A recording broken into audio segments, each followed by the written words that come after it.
জুলাই যে জুলাই বদলে দিয়েছিল বাংলাদেশের রাজনৈতিক ইতিহাস। রাজপথে নেমে এসেছিল লাখো মানুষ, গুলির মুখেও থামেনি ছাত্র জনতার আন্দোলন। অসংখ্য প্রাণের আত্মত্যাগ আর দীর্ঘ সংগ্রামের মধ্য দিয়ে লেখা হয়েছিল এক নতুন অধ্যায়।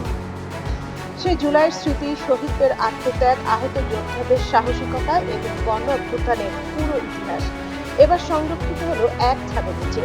উদ্বোধন হতে যাচ্ছে জুলাই গণ অভ্যুত্থান স্মৃতি জাদুঘর।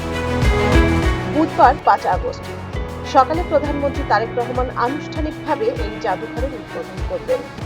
গণভবন প্রাঙ্গণে প্রতিষ্ঠিত এই জাদুঘরের মূল লক্ষ্য হল ২০২৪ সালের গণ অভ্যুত্থানের ইতিহাস, শহীদদের স্মৃতি, আহত জুলাই যোদ্ধাদের আত্মত্যাগ এবং দীর্ঘ ১৭ বছরের স্বৈরাচার শাসনের নির্যাতনের নানা দলিল ভবিষ্যৎ প্রজন্মের জন্য সংরক্ষণ করা।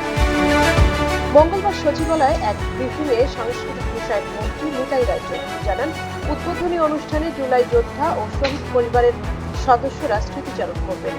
এছাড়া গণ অভ্যুত্থানের ঘটনা প্রবাহ নিয়ে নির্মিত প্রামাণ্যচিত্র প্রদর্শনের পাশাপাশি থাকবে সাংস্কৃতিক অনুষ্ঠান। এ সময় জুলাই জাদুঘর প্রকল্পের দুর্নীতির অভিযোগের প্রসঙ্গেও কথা বলেন মন্ত্রী। তিনি জানান, সুনির্দিষ্ট অভিযোগ পেলে তা তদন্ত করা হবে এবং প্রয়োজনীয় ব্যবস্থা নেওয়া হবে। প্রধানমন্ত্রী তথ্য সম্প্রচার বিষয়ক উপদেষ্টা ডক্টর জাহিদুর রহমান জানান, উদ্বোধনের পরের দিন অর্থাৎ ৬ আগস্ট থেকেই জাদুঘরটি সাধারণ দর্শনার্থীদের জন্য উন্মুক্ত করা হবে। তবে একসঙ্গে অতিরিক্ত ভিড় এড়াতে সময় ভিত্তিক প্রবেশ ব্যবস্থা চালু করা হয়েছে। তাই আগ্রহীদের আগে অনলাইনে আবেদন করে নির্ধারিত সময় নিশ্চিত করতে হবে।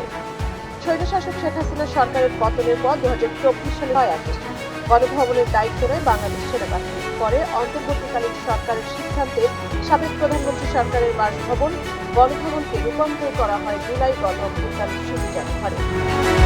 ইতিহাস শুধু বইয়ের পাতায় নয়, এবার তা জীবন্ত হয়ে উঠবে একটি জাদুঘরের প্রতিটি দেয়ালে, প্রতিটি সারিতে।